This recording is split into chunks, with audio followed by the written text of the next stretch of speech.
All right, so we're going to talk about our watercolor paints. So now you need your paint. I'm going to kind of angle this a little bit so you can see everything. You need your watercolor paint, your cup of water, and your brush, okay?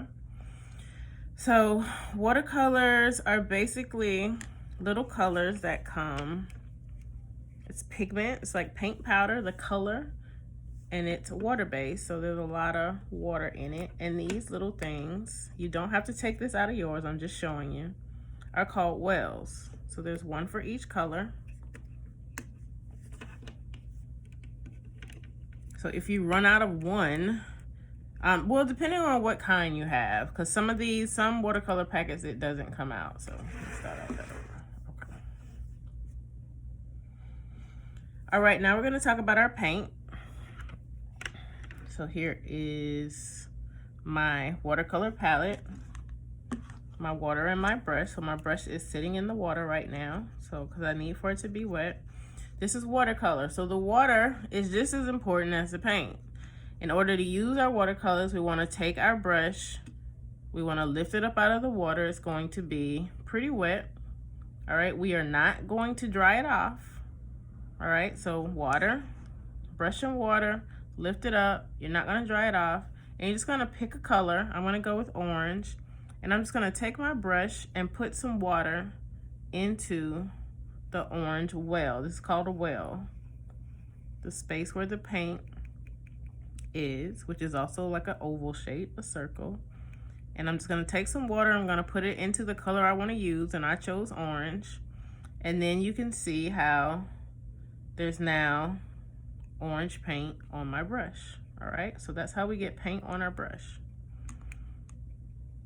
Okay, so for right now, I want you to go to a new sheet of paper, get a new sheet of paper, and let's see, I'm gonna get it all lined up as best I can here. And you're gonna grab your pencil.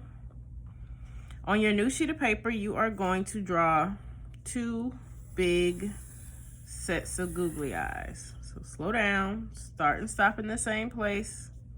We are still in practice mode. Right now we are learning how to paint. We're gonna learn some painting techniques. All right, so that's one set of googly eyes, and now I'm drawing another. So you're gonna make these pretty big on your page. It should take up most of the page. Remember all of your drawing techniques so we can make clean lines and clean circles. All right, so 2 sets of googly eyes. We are going to use these 2 sets of googly eyes to show you what to do and what not to do. So one of these sets of eyes, so this first googly eye over here is going to be our correct. So I put a check mark. This is going to be our correct one. And this one is going to be our incorrect one, okay? In order to start, what we need to do for both of these, we're going to just paint the outer rim of each set of circles. So you do also need to have your paper towel nearby. All right, I'm gonna make some space so you can see some of the different things that I am doing. So let me get my workspace together so you can see all of it. All right, I want you to see my orange. All right, so I have my brush in my water. I have a little bit of paint already wet in my paint well, because remember we put the water into there already. So I'm just gonna take my brush. Again, I'm not gonna dry my brush off, and I'm just gonna stick it in the paint that I want to use, get some paint on the brush. Now, in order to paint in the lines, what I want to do is I'm just gonna start sort of in the middle. So in this outer rim, I'm just gonna put some paint in the middle first, just to get some paint on the page.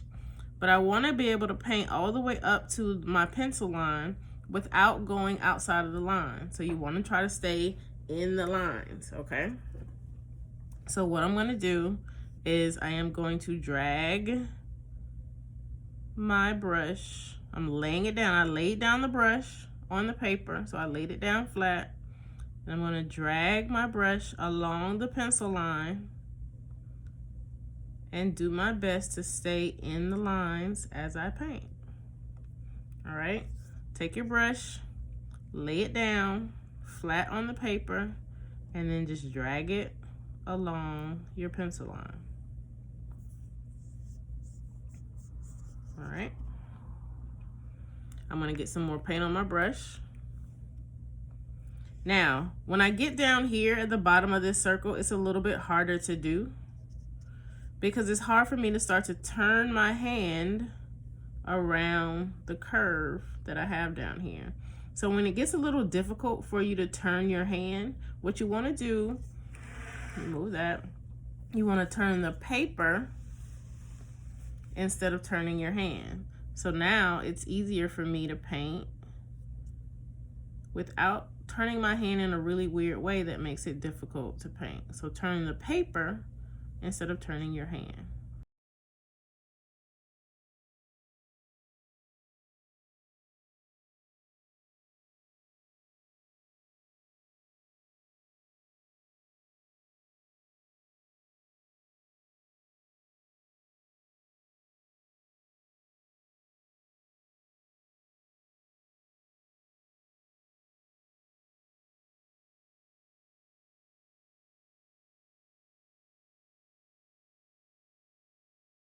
The option when it comes to what to paint next, you have the option of either painting the little tiny circle in the middle or the larger circle that bumps up right next to our wet paint. If you choose to paint the larger circle right next to this wet paint in your outer rim, what do you think is going to happen? All right, if you do that, your paint's going to run together. So I'm going to show you an example of that in our bad googly eye. So the one that we're showing on this one, we're showing you what not to do.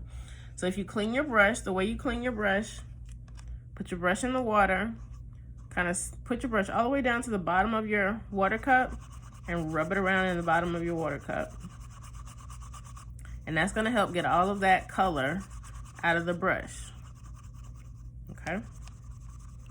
Then when you lift it up, all that first color, whatever color you use first should be out of the brush. Now your water may be tinted a little bit. So my water's a little bit orange because I use orange paint. It's not a big deal. Watercolor is not that strong in terms of color. So it's okay. You don't need to clean your water or anything. Just keep using the same water. So now I'm going to go with a purple color.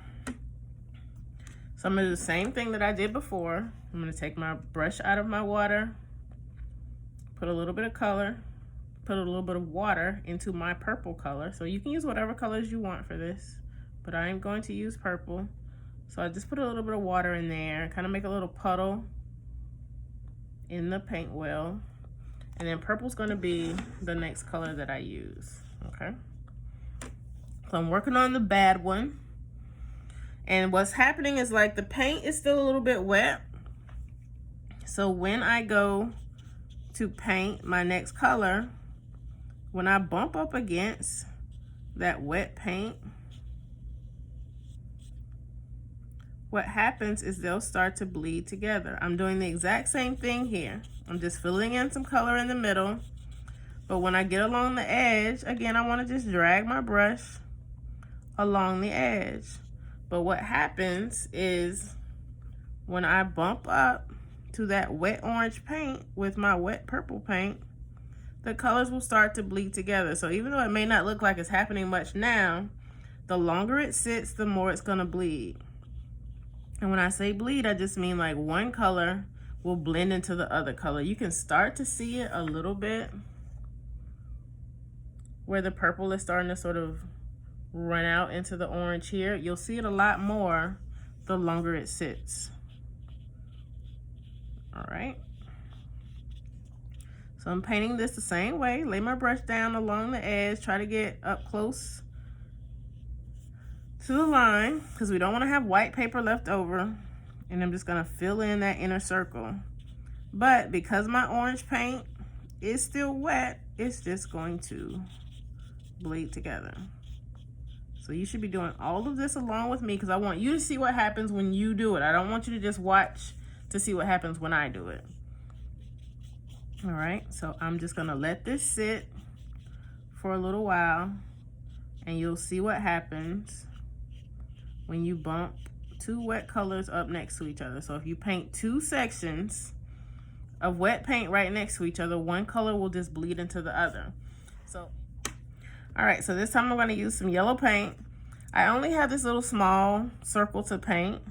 So this time, rather than laying my brush down into the circle to kind of drag it along the edge, I'm just gonna use more or less like the tip of the brush to fill that in. So I'm just sort of dotting it. It's like dotting an eye. And you see how it's kind of creating like a little puddle? So there's a lot of water there, and I just have this little space. So if you find that you're creating a puddle and you know the water's gonna run out of the lines because there's so much water there, just grab your paper towel. Just dot your paper towel to get some of that water out of your brush. And then just use your brush that's drier a little bit now to move around the color that you already have there, and then you can get a little bit more and kind of dab it into it.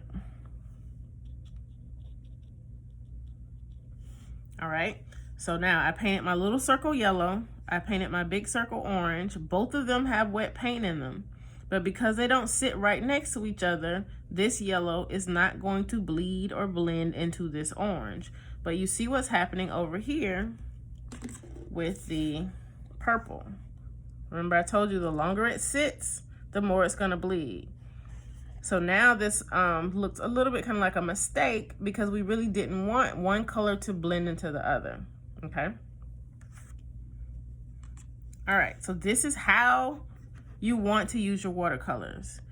You wanna make sure that you have a wet brush. Number one, make sure you have a wet brush. Number two, in order to paint clean lines, you want to lay your brush down and drag it along the lines. Number three, don't paint two sections that are right next to each other with wet paint because one's going to bleed into the other. So you want to just move around on your page and paint sections that are not next to each other. Be patient and let the paint dry. You don't have to finish all of this stuff in one day. So we want to paint part of it, let it dry completely, which takes about 20 minutes or so, and then we'll paint the other section. All right, so that's it for today in terms of learning how to use the watercolor.